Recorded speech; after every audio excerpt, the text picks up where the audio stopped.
안정교육 전문 강사 박형주라고 합니다. 우선 오전부터 이른 시간부터 나서셔서 긴 시간 강의 들으시느라 지금 조금 지치시죠? 더군다나 오후에 이제 식사하시고 나서 조금 약간 졸릴 시간이기도 합니다. 그러니까 원래 학생들도 식사하고 나서 5교시는 안 졸아요. 오히려 6교시 때 졸아요. 그래서 제가 지금 굉장히 부담이에요. 이 시간이 굉장히 어떻게 보면 졸리고 지루한 시간인데 어떻게 하면 재밌게 강의를 할 수 있을까 지금 많이 긴장도 되고 이 난관을 어떻게 헤쳐나갈지. 근데 제가 뒤에서 오전부터 강의 들으시는 모습을 봤는데 너무 열심히 들으세요. 그래서 오히려 저도 조금 기운 내서 진행을 해볼까 합니다. 목사님들은 안 전하죠. 그러면 제가 더 힘을 내도록 하겠습니다. 네, 우선 하루 8시간 꽁을 앉아서 강의 듣는 게 쉬운 일은 아니에요. 네, 근데 사람이 뭔가 새로운 일을 시작한다라는 거는 굉장한 용기와 다짐이 필요한 것 같습니다.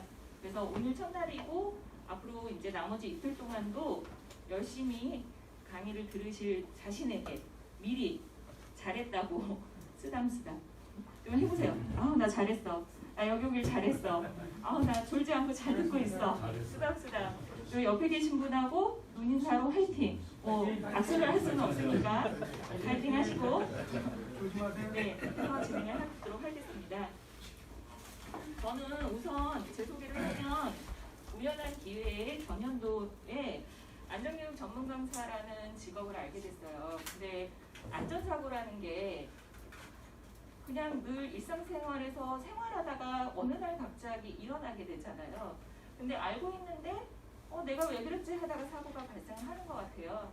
그러니까 이 안전교육이라는 게 생애에 꾸준히 지속적으로 이루어져야 된다라는 사명감도 들었고 강사라는 직업이 어떤 정년퇴직이 있는 것도 아니고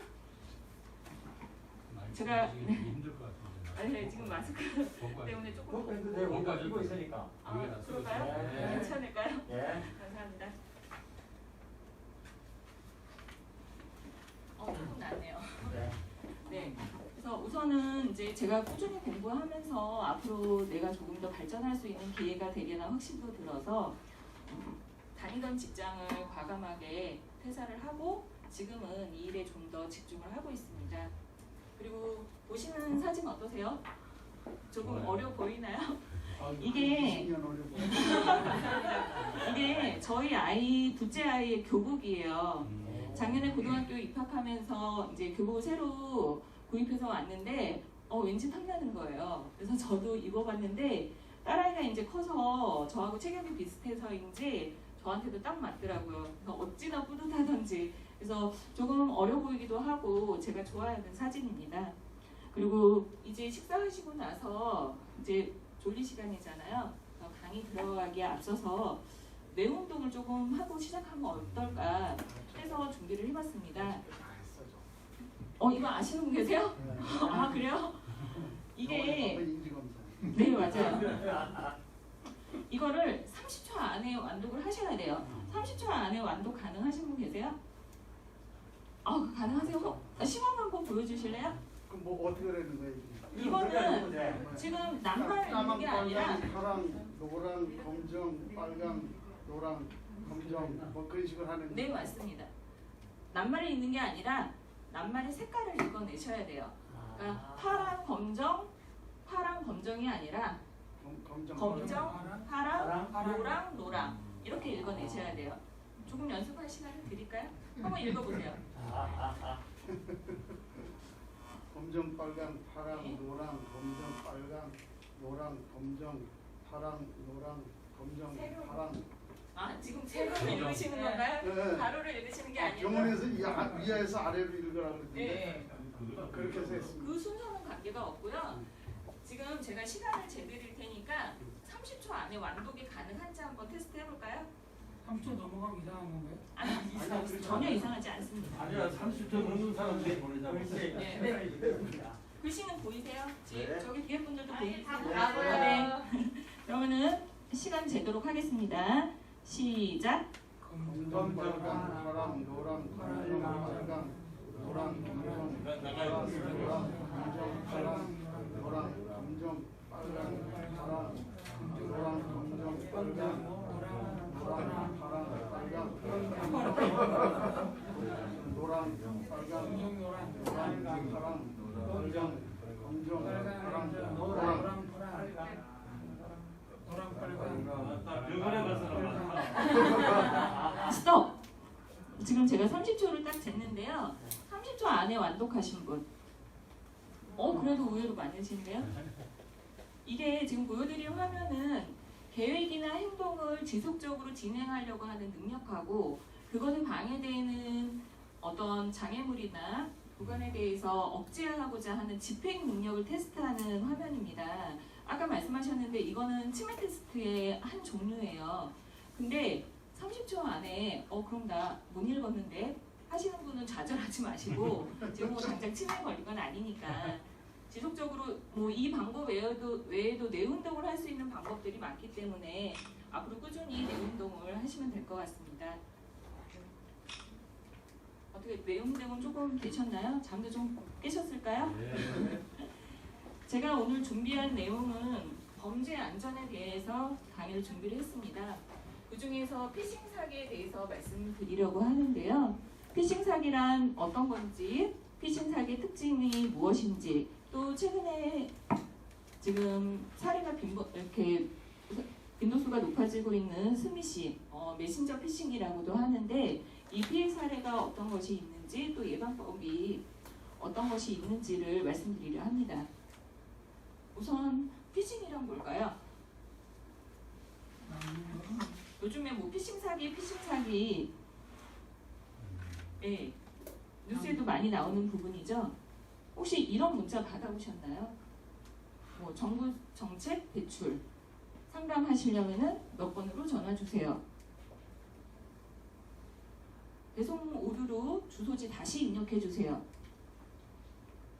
얼마를 승인했는데 혹시 본인이 아닐 경우 고객센터로 신고해 주세요.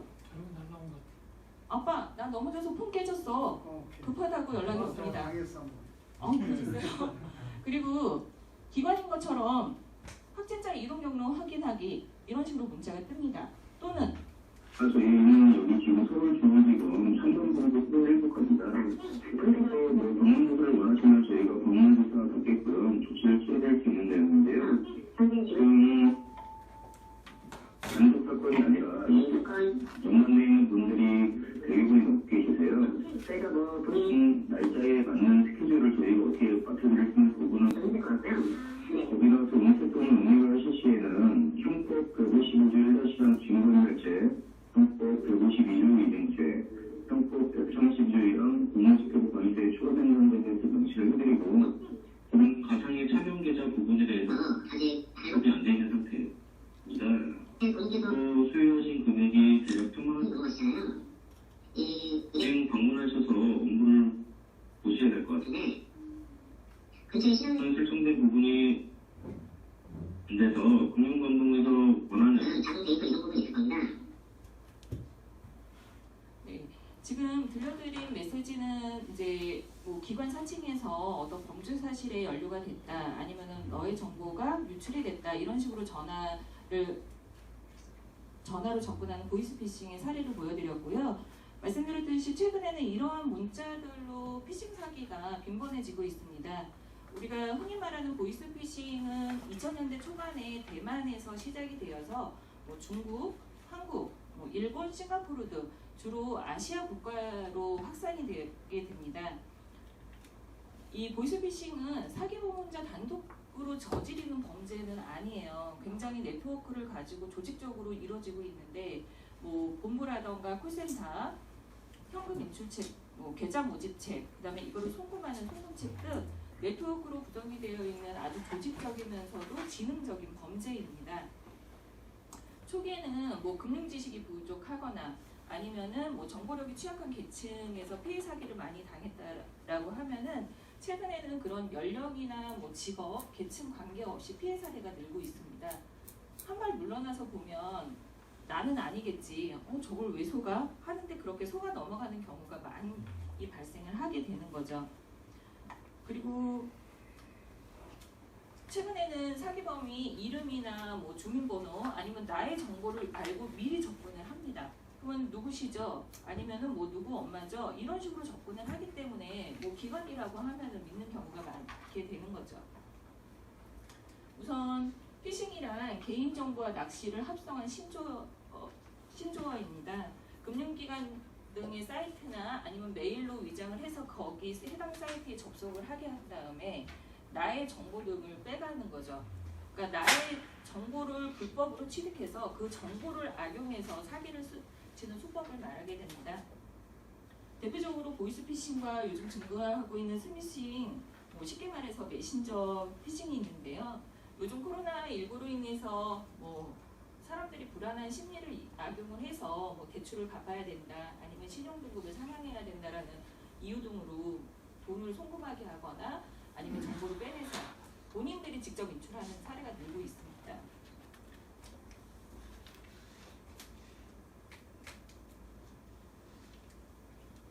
피싱 사기는 기망의 행위로 타인의 재산을 편취하는 사기 범죄에 해당이 됩니다. 전기통신 수단을 이용한 비대면 거래를 통해서 금융 분야에서 발생하는 특수 사기 범죄에 해당이 되는데요. 금융사기가 많기 때문에 금융사기라고도 칭하고도 있고 형법상 사기죄가 적용이 되며 사례에 따라서 컴퓨터 등 사기 이용죄 또는 공갈죄 등 적용 가능합니다.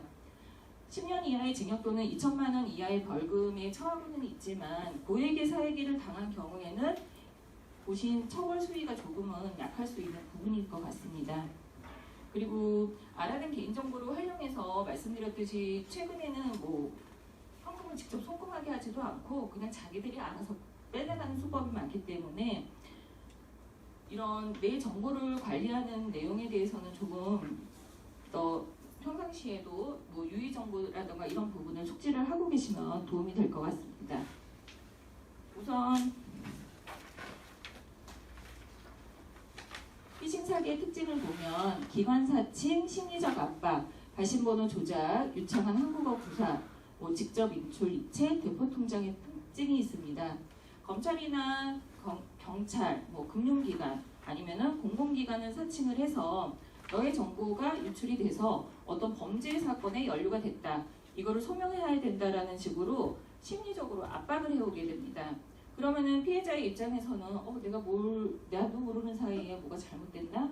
우선 검찰이라고 전화를 받으면 조금 불안하잖아요. 아직까지는 우리나라의 검찰이 힘이 세기 때문에.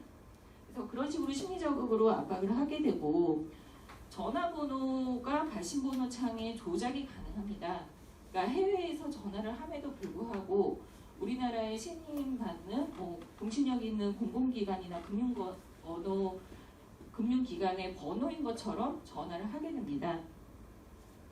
저도 얼마 전에, 그러니까 몇 해 전에 검찰에이라고 전화를 받았어요. 아이를 픽업하는 중에 전화를 받았는데 우선 검찰이라고 하니까 긴장이 되잖아요. 근데 제가 어떤 사건에 연루가 됐대요, 제 정보가. 그래서 그걸 소명하려면 주민번호를 알려줘야 한다 하더라고요. 그래서 그런데 검찰인데 내 전화번호까지 알고 전화했으면 내 정보를 알고 있지 않니? 그럼 공문으로 보내. 내가 확인하고 출석할 수 있으면 출석할게. 그랬습니다. 그랬더니 그러면은 주소하고 주민번호를 말하라고 합니다. 너희가 알고 있어서 나한테 연락한 거 아니니? 그러니까 저도 약간은 이상한 느낌이 들어서 제가 뭐 공문으로 다시 보내주세요 하고 먼저 통화를 종료를 하기는 했습니다. 그러니까 그때 아마 저도 만약에 긴장을 해서 그들이 원하는 대로 했다라고 하면 어떤 피해를 봤을 수도 있겠죠. 그리고 초기에는 이제 초기의 보이스피싱은 어눌한 한국말을 사용을 했어요. 뭐 과거에 개그 콘서트라는 프로그램이 있었는데 거기에서 뭐 고객님 당황하셨어요. 뭐 이런 프로그램도 있었는데 초기에는 어눌한 한국말을 사용을 했다라고 하면 이 사람들이 점조직으로 이루어지기 때문에 최근에는 유창한 한국어를 구사합니다. 실제적으로 한국인들이 이 중간책으로 활동을 하고 있기 때문에 굉장히 이렇게 치밀하게 접근을 하게 되는 거죠. 그리고 좀 전에도 말씀드렸듯이 이제는 내 정보를 이 사람들이 가지고 있기 때문에 송금을 유도하거나 아니면은 현금 인출기에 가서 돈을 뽑아와라 이러지 않아요. 내 정보를 가지고 그들이 통장을 개설하거나 아니면 금융 정보를 가지고 직접 빼내가는 거죠. 그리고 대출이나 취업 등을 미끼로 어떤 예금 통장을 획득을 해서 그걸 직접 사기에 이용을 하기도 합니다.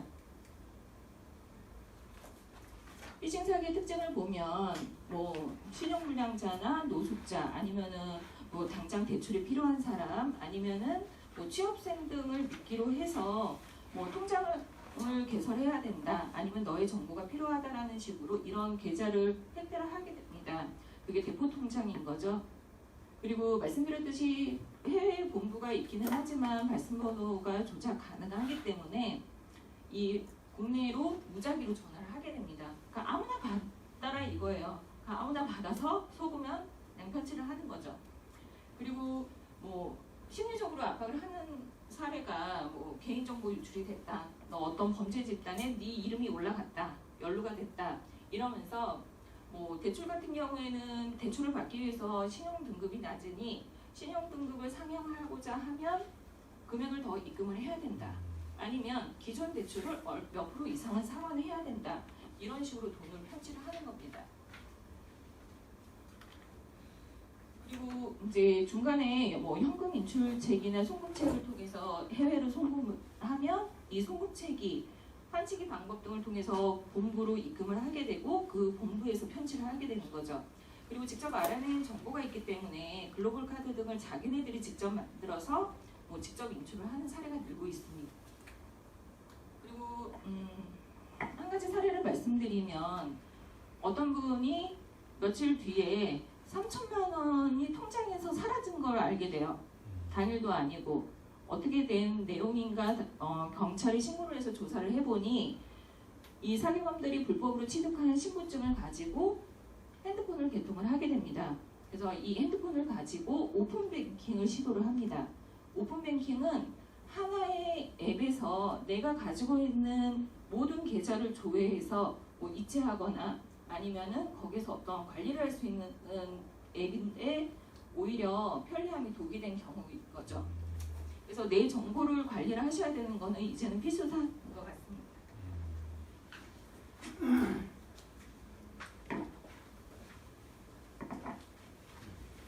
최근 3년간의 피해 현황을 살펴보면 보이스피싱이 2018년 1662건에서 2020년 3273건 그리고 피해 금액이 36억 9,600만 원에서 2020년 127억 8,800만 원으로 급격히 증가를 하게 됩니다. 이거는 지금 금융감독원에 실제로 접수된 내용만 반영이 된 거예요. 그럼 다른 피해나 실제적으로 신고되지 않는 사례도 또한 굉장히 많다라고 합니다. 그러면은 지금 안내해드린 금액이나 아니면은 건수에 비해서는 3-4배 가량이 더 많다라고 보시면 돼요. 그만큼 더 피해 사례가 많다라는 거고요.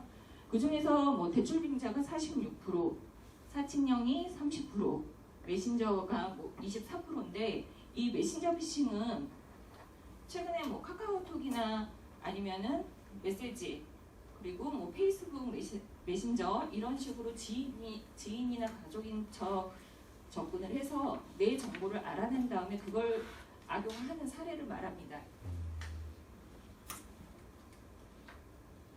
메신저 피싱이 2017년 3.7%, 2020년 23.9%로 급격하게 증가를 하는데 지금 말씀드렸듯이 2020년에 상반기만을 반영한 거고 실질적으로 그 신고 접수된 사례만 반영한 거기 때문에 지금 말씀드린 내용보다는 조금 더 많다라고 생각을 하시면 돼요.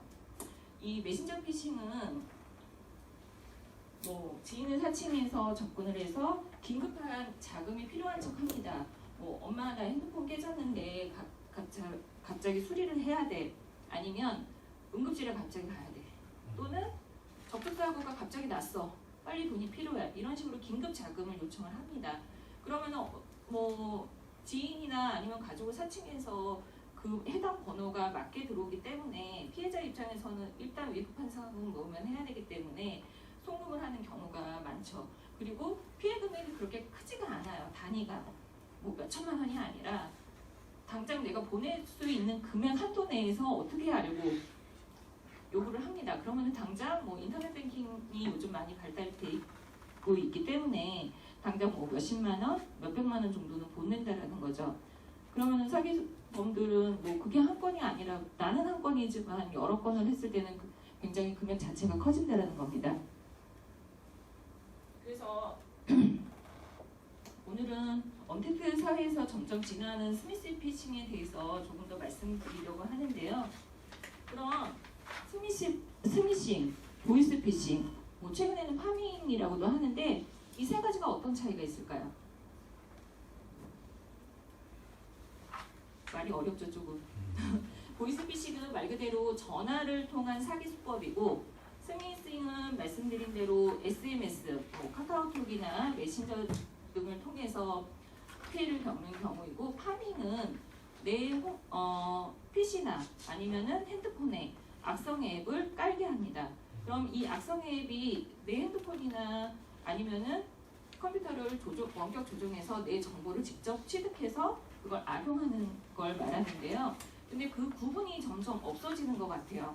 왜냐면 이 핸드폰이 이 뭐 인터넷도 되고 모든 정보를 다 가지고 있기 때문에 요즘에는 뭐 보이스피싱 따로, 개념이 따로, 스미싱 따로, 뭐 파밍 피해 사례 따로 이런 부분이 거의 없는 것 같습니다.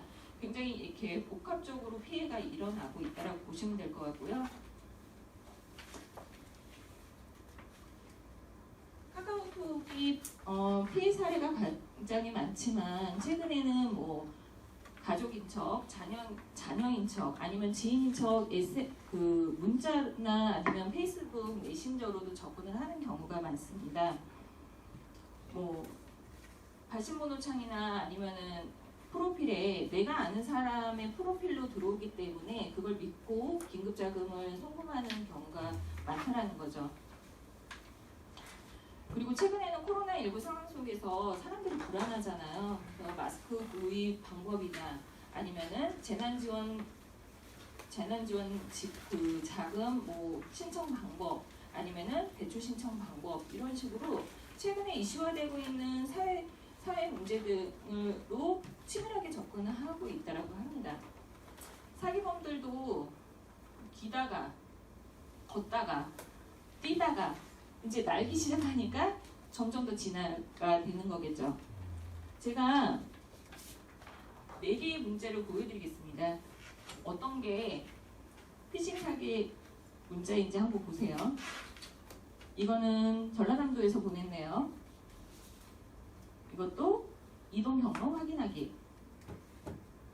이것도 뭐 재난대책본부에서 보낸 문자이고 이것도 뭐 휴게소 확인하기. 어떤 게 피싱 문자인 것 같은가요? 되게도 아니고 세 번째? 이건가요? 하나만 위에 위에 거? 위에 거 링크 있는 거. 요거 하나일까요?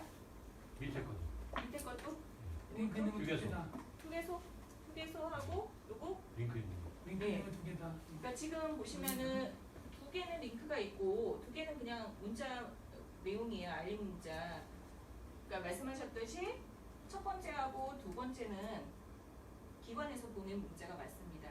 그러면은 답은 두 번째와 네 번째가 피싱 문자인 거죠. 그 중대본이나 뭐 행정안전부 각 지자체에서 발송되는 문자는 안전 안내 문자로 이렇게 표시가 됩니다. 근데 피싱 문자는 이런 식으로 URL이 표기가 되어 있어요. 그러니까 URL이 표기가 되어 있다라는 거는 좀 전에 파밍 말씀드렸잖아요. 이 URL을 누르면 될까요? 안 될까요? 절대 안 됩니다. 이 URL을 누르시면 피싱 사이트로 직접 접속을 하게 됩니다. 그리고 알 수 없는 악성 앱이 내 핸드폰에 깔리면서 내 핸드폰에 있는 모든 정보를 다 가져가는 거예요. 그러니까 이 핸드폰이 요즘에는 이거 하나만 있으면 어디든 다 가잖아요. 따로 지갑도 필요 없고 여기에 내 금융 정보도 있고 카드 정보도 있고 여기에 있는 나의 모든 정보들을 다 빼가서 그 정보를 가지고 이제 나하고 대면도 안 해.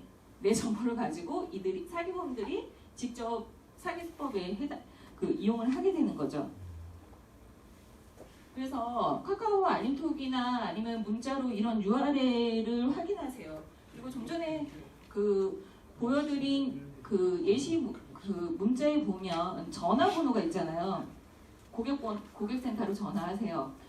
될 수 있는 대로 그거는 그 번호나 아니면은 이 URL은 해당 기관에 직접 확인을 하신 이후에 하시는 게 좋아요.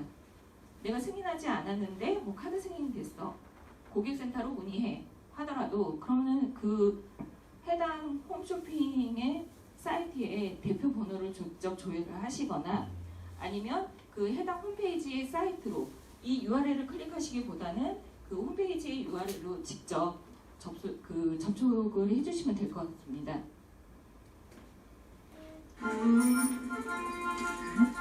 덕분에 결제 좀 했어. 뭐지? 내가 비밀번호 죄송해요. 소리가 너무 큰 것 같아서.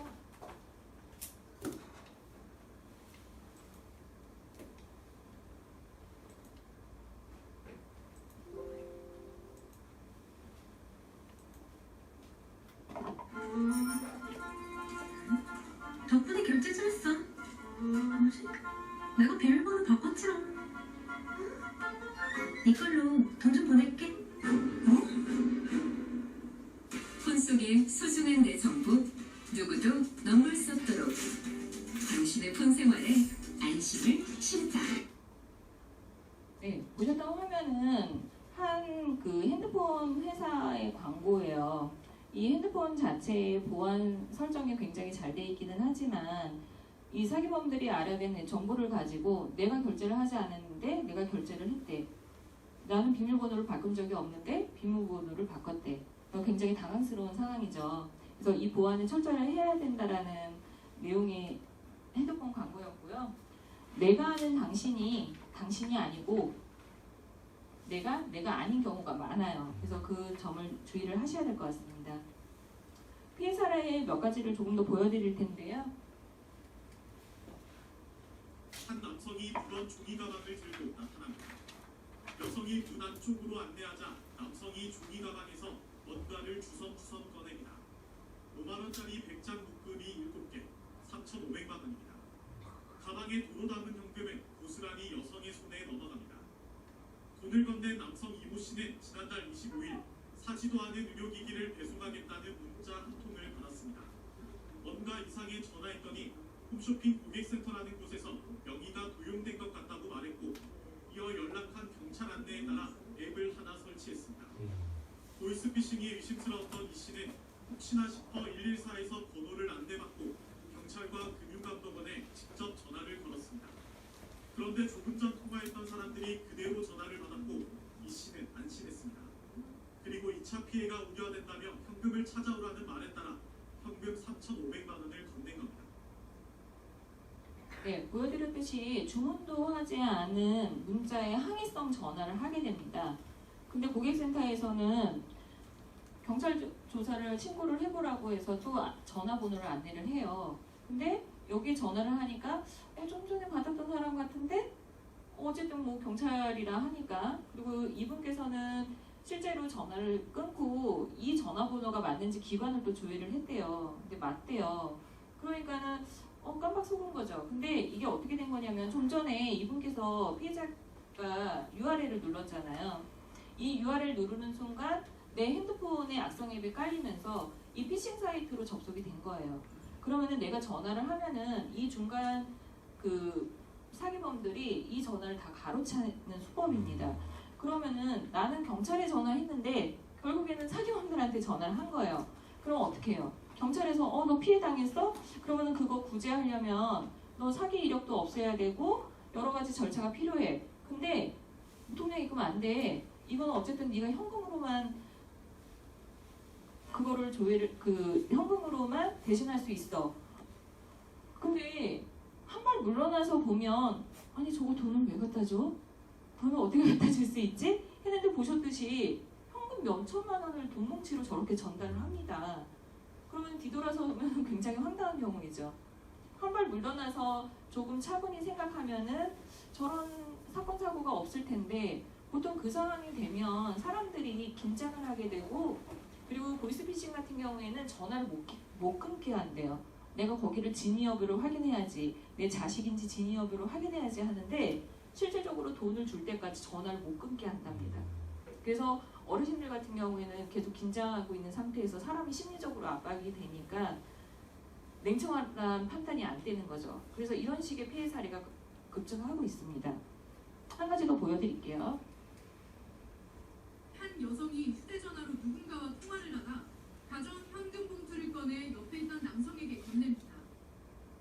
그 순간에 놓칠세라 형사들이 뛰쳐나갑니다.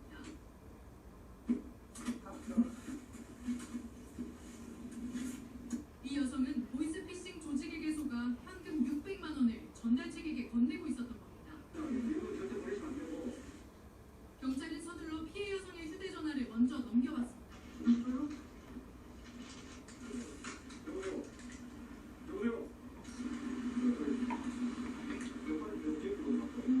휴대전화에 몰래 설치된 해킹 앱이 작동하지 못하게 차단하기 위해서입니다. 지체에 따른 보이스피싱 일당이 원격 조종으로 증거를 인멸할 수도 있기 때문입니다. 피해 여성은 대출금 600만 원을 은행 직원에게 직접 전달해 주라는 말만 믿고 나왔습니다.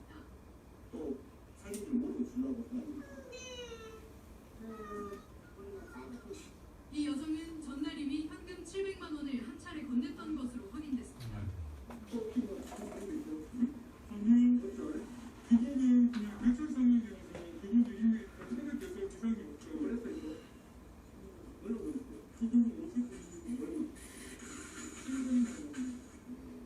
해당 은행에 연락했더니 실제로 상환된 돈은 전혀 없었습니다.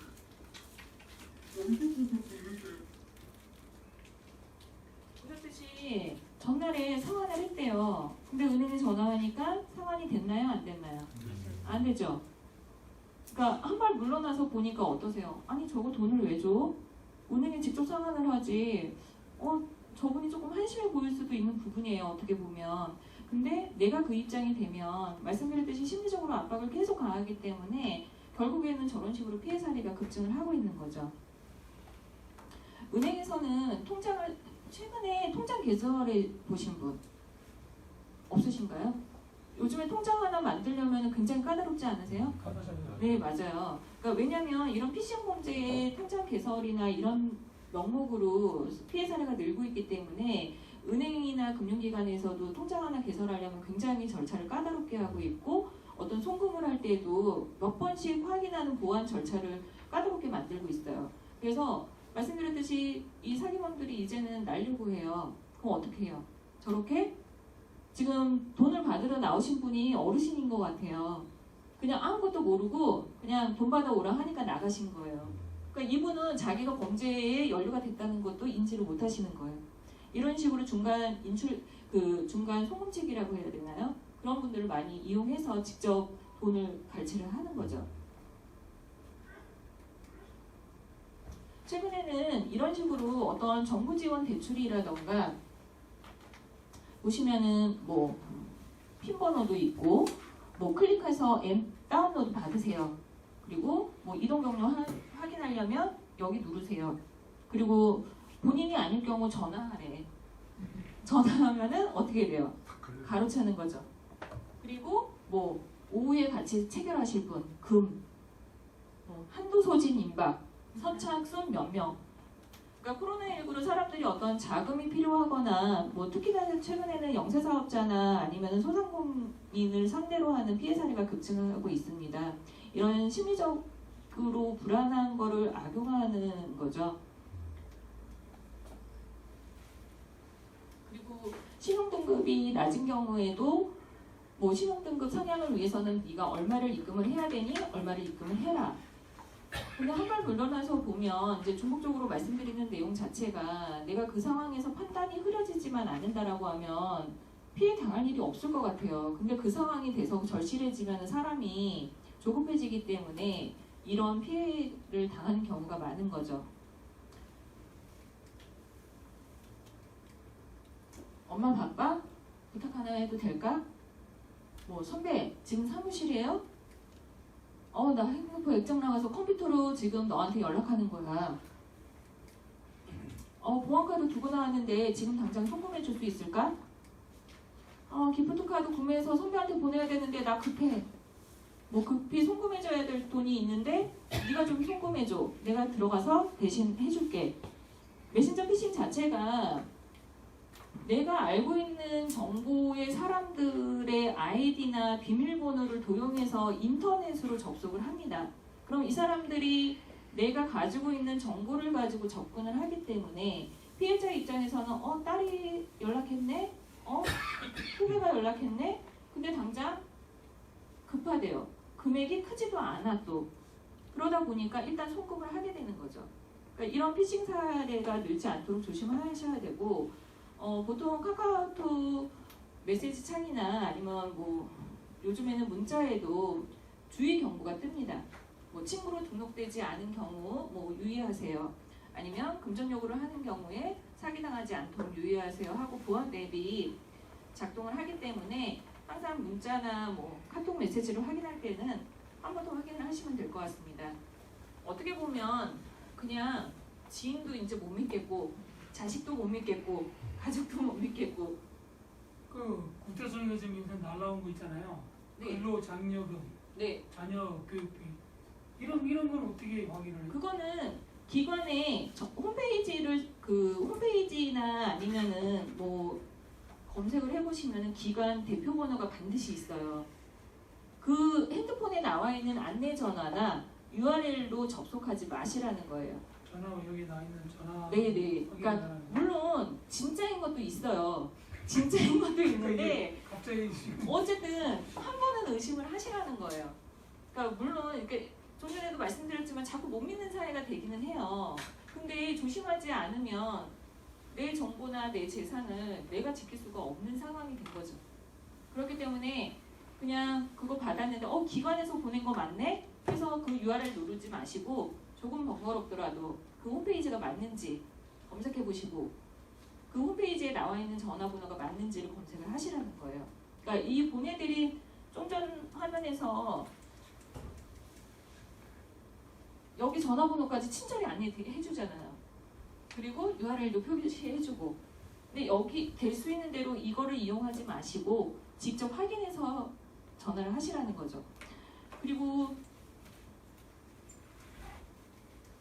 이런 식으로 뭐 지인이나 뭐 가족 아니면은 자녀분인 것처럼 이렇게 접근을 한다 하더라도 직접 바로 송금하지 마시고 전화를 통해서 네가 이거 보낸 거 맞아? 네가 필요한 거 맞아? 한 번 더 확인을 하시라는 거죠. 만약에 연락이 안 돼요. 연락이 안 되면 그래도 마음이 불안하더라도 조금 기다리셨다가 대면 접촉을 통해서 진위 여부를 확인한 다음에 송금을 해도 늦지 않다라는 거예요. 정말 급하면은 문자 안 보내요. 전화가 빨라요. 문자 언제 볼 줄 알고, 카카오톡 언제 볼 줄 알고. 그러니까 조금은 그러니까 뭐 여유라는 단어가 맞는지는 모르겠지만 너무 이렇게 당황하지 마시고 급하게 생각하지 마시고 나 그때 한번 교육에서 그거 본 것 같아 하고 조금 침착하게 대응을 하셔야 된다는 거죠.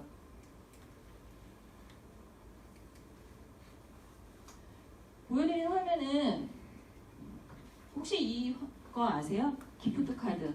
기프트 카드가 구글 기프트 카드도 있고 뭐 젊은 친구들 같은 경우에는 이 구글 기프트 카드를 통해서 뭐 게임 머니를 충전한다거나 뭐 아이템을 산다거나 여러 가지로 활용을 하고 있는데 뭐 문화상품권 뭐 여러 가지 왜 지면으로 된 상품권 많잖아요. 최근에는 이런 상품권을 통한 피싱 사기도 늘고 있다고 합니다. 그러니까 어떤 분께서 딸한테 문자를 받아요. 너무 급한데 이 기프트 카드를 사서 이 핀 번호만 알면 돼요. 여기 보시는 핀 번호를 찍어서 보내달라고 합니다. 그래서 앞에 편의점에 가서 이 구글 기프트 카드를 60만 원어치나 샀어요. 1, 2만 원도 아니고. 그래서 60만 원어치를 사서 보내주려고 합니다. 그래서 편의점 직원이 아니 중년 여성이 게임머니를 사는 것도 아닌데 다른 상품권도 아니고 구글 기프트 카드를 60만 원어치나 사니까 혹시 피싱 사기 아니세요? 했대요. 근데 이분께서는 평상시에 딸아이가 문자 보내면 문자도 그 사람의 성향이 나타나잖아요. 딸인 것 같더래요. 그리고 전화번호 또한 딸이 맞대요. 그래서 별로 의심하지 않고 이 60만 원어치를 사서 이 핀 번호를 찍어서 보내줬다라고 합니다. 근데 저녁에 이제 귀가 딸아이하고 얘기를 하다 보니까 사기당한 거를 알게 된 거죠. 그래서 바로 신고를 했는데 사기범은 어쨌든 한 번 60만 원 벌었잖아요. 그럼 어떻게 했을까요? 다음날 또 문자를 보냈다고 합니다. 또 문자 보내서 엄마 이번에도 급해. 근데 답변을 안 했대요. 그랬더니 너무나 뻔뻔하게 왜 답변이 없어? 또 보내줘. 이랬대요. 어쨌든 경찰에 신고를 하고 마무리를 지었다라고 합니다. 그래서 우선은 뭐 지금 여러 가지를 말씀드렸는데 피싱 사기는 어떤 보이스피싱, 스미싱 아니면은 파밍 이렇게 따로 구분이 되는 것 같지는 않아요. 여러 가지 경로를 통해서 사기범들이 굉장히 지능적이고 치밀하게 접근을 하기 때문에 일반인 경우에는 이거를 피해 가기가 굉장히 어려워요. 왜냐면 사기범들의 이 뇌 수준이 굉장히 높은 것 같아요. 그러니까 사기를 치려면 굉장히 똑똑해야 된 것 같습니다. 근데 이 똑똑한 머리를 나쁜 곳에 쓰니까 좀 문제가 되는 거겠죠. 그래서 말씀드린 내용에 대해서 뭐 요즘에 너무 빈번하게 우리 일상생활에서 자주 발생되는 내용이기 때문에 조금은 주의 깊게 살펴보실 필요가 있겠습니다. 우선 피해를 당하면 그러면은 환급이 될까요? 안 될까요? 안 되죠. 안 되는 경우가 많기는 해요. 근데 굉장히 복잡한 절차를 통해서도 환급을 하실 수는 있어요. 환급을 할 수는 있는데 지금 좀 전에 보여드린 기프트 카드 같은 경우에는 최근에 왜 증가세를 보이고 있냐면 금융 거래에 해당하지 않아요. 내가 현금을 송금하거나 아니면은 내가 현금책으로 어떤 걸 전달했거나 그런 증거 자료가 남아 있는 경우라면은 금융감독원의 피해 사실 등을 입증을 해서 환급 절차를 통해서 받을 수 있지만 이 상품권 같은 경우에는 금융 거래에 해당하지 않는다고 합니다. 그래서 구글 기프트 카드 그 고객 서비스 센터에 전화를 해서 내가 피싱 사기를 통해서 지금 핀 번호를 발송했는데 이거를 정지를 해줘 요청을 해도 그걸 해줄 수가 없대요. 그리고 그럼 어디에 사용됐어? 사용처도 알 수가 없대요. 그냥 이게 핀 번호가 사용이 됐나 안 됐나만을 확인할 수 있대요. 근데 그 부분은 조금 저도 자료 조사하면서 아쉬운 부분이 요즘같이 인터넷 기록이 철저하게 남아있는데 그 사용처를 모를까? 어디 IP에서 사용했는지 모를까? 이거는 어떤 기관의 문제인 것 같아요. 구글 측에서 이거를 조금 더 뭐 협조적으로 응한다면은 그걸 경로 등을 찾아내서 환급해줄 수 있는 방법이 있지 않을까라는 생각도 들기도 합니다. 말씀드렸듯이 여러 가지 피해 절차 등을 통해서 환급을 받을 수 있지만 절차가 굉장히 까다로워요. 이거는 개인이 이 소명 자료 등을 준비를 해서 금융감독원에 제출하고 그 기간을 기다리기까지는 너무 오래 걸리기 때문에 말씀드렸듯이 예방만이 최선이겠죠. 뭐 몇 가지 예방법을 알려드리면 뭐 교재에도 나와 있기 때문에 한 번 더 살펴보시면 될 것 같고요. 금융거래 정보 요구는 일절 응대하지 마세요. 내 정보를 가지고 직접 빼가기 때문에 절대 응대하지 마시고 그리고 만약에 내 금융거래 정보가 유출이 됐다. 그거는 바로 폐기를 하셔야 될 것 같습니다. 그리고 말씀드렸듯이 이메일 첨부 파일의 확장자가 BAT, SCR 이런 식으로 오는 경우가 있어요. 이거는 확장 프로그램인데 말 그대로 저거를 클릭하시면은 내 핸드폰이나 PC에 URL 피싱 사이트에 접속되는 악성 앱이 설치가 되기 때문에 이거는 클릭하시면 안 되겠습니다. 그리고 금융기관이나 금융감독원 홈페이지에 보시면 사기 예방 서비스 등이 자세하게 나와 있기 때문에 시간 되시거나 아니면은 잊어버릴만 할 때쯤에 종종 이런 내용 등을 확인하시면 될 것 같습니다. 그리고 신고는 경찰청이나 한국인터넷진흥원 그리고 이 대한법률구조공단은 무료로 피싱 사기를 당했을 때 법률 지원을 해주는 곳이니까 이런 부분도 참고적으로 알고 계시면 될 것 같고 각 금융기관에서도 이런 지원을 합니다. 그렇기 때문에 이거는 그냥 참고적으로 알고 계시면 될 것 같아요. 얼마 전 김민수 검사 아시는 분? 아세요, 정장님? 김민수 검사가 누구냐면 제가 아는 지인이 아니라 검찰의 사칭에서 접근하는 때 김민수 검사라고 접근을 합니다. 근데 반가운 소식은 그 김민수 검사가 얼마 전에 체포가 됐대요. 반가운 소식이죠. 그럼 앞으로 피싱 사기가 없을까요? 없을까요? 있을까요? 네. 이 피싱 사기 자체가 굉장히 지능적인 범죄에 해당이 됩니다. AI가 발달함으로 인해서 좀 더 치밀하고 아주 지능적인 피싱 사기가 발생하기 때문에 항상 그 예방법 등을 조금 더 관심 있게 지켜보시면 될 것 같습니다. 그리고 김홍년 여사님께서 말씀하셨어요.